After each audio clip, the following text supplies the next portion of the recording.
प्रश्न 0.99999 ... को P/Q के रूप में व्यक्त कीजिए। क्या आप अपने उत्तर से आश्चर्यचकित हैं? अपने अध्यापक और कक्षा के सहयोगियों के साथ उत्तर की सार्थकता पर चर्चा कीजिए।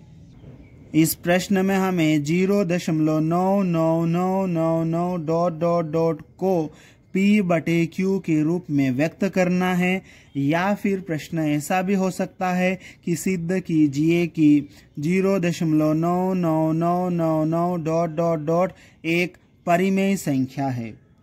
और इस प्रश्न को हल करने के लिए हम क्या करेंगे, लिखेंगे हल माना कि, और 0.99999 को x के बराबर मान लेंगे। ठीक है, अब x के बराबर मानने के बाद में हम यहाँ पर देखेंगे कि 0 के बाद में, दशमलव के बाद में कितने अंक रिपीट हो रहे हैं। तो केवल एक अंक 9 यहाँ पर रिपीट हो रहा है। ठीक है, जब एक अंक रिपीट होता है तो हम 10 का गुणा करते हैं, 2 अंक रिपीट होता है तो 100 का, और 3 अंक रिपीट होता है तो 1000 का गुणा करते हैं। यहाँ पर केवल एक अंक 9 रिपीट हो रहा है, तो हम इसके दोनों पक्षों में 10 का गुणा करेंगे। इसके लिए हम लिखेंगे दोनों पक्षों में 10 का गुणा करने पर, तो इधर भी हम 10 का गुणा कर देंगे और इधर भी 10 का गुणा कर देंगे। 10 का गुणा x के साथ में करेंगे तो ये 10x हो जाएगा। ये बराबर का चिन्ह, यहाँ पर हम 10 का गुणा करने वाले हैं।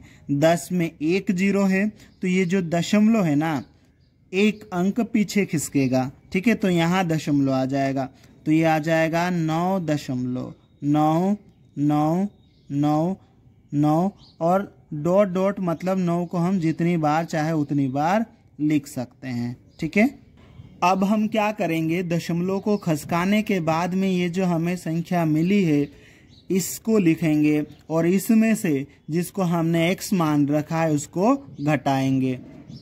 इसके लिए हम क्या करेंगे, ये दशमलव को खसकाने के बाद में जो संख्या है उसको लिख लेंगे, जिसको हमने x मान रखा उसको लिखने के बाद में इसमें से घटा लेंगे। ठीक है, तो यहाँ से हम घटाएंगे, 9 में से 9 घटाओ 0, 9 में से 9 घटाओ 0, 9 में से 9 घटाओ 0, ये भी 0, ये भी 0, दशमलव के नीचे दशमलव, 9 में से 0 घटाओ तो कितना आ जाएगा, ये 9 आ जाएगा।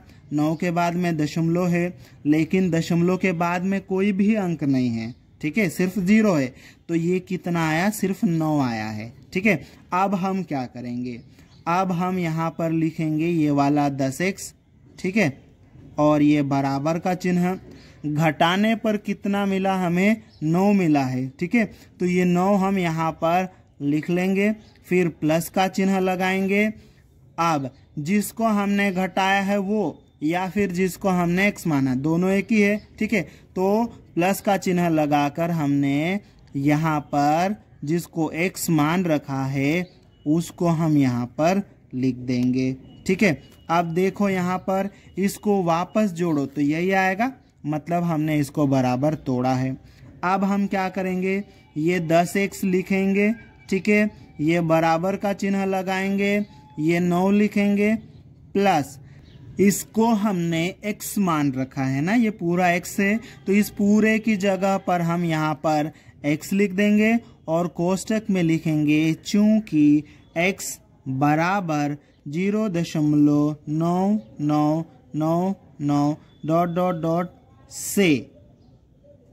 अब हम यहाँ पर क्या करेंगे, x वालों को एक तरफ ले लेंगे, तो ये आ जाएगा हमारा 10x। ठीक है, इस x को बराबर के चिन्ह के उधर से उठाकर इधर लाएंगे, उधर ये प्लस का था, इधर आएगा तो माइनस का हो जाएगा, और ये बराबर का चिन्ह और ये 9। 10x में से एक x घटाएंगे तो ये आ जाएगा 9x, और ये बराबर 9। अब यहाँ पर हमें x का मान निकालना है, और x के साथ में 9 चिपका हुआ है, मतलब गुणा में है, तो इसको हम बराबर के उधर भेजेंगे तो 9 के बटे में आ जाएगा। ठीक है, तो ये आ जाएगा x बराबर 9/9।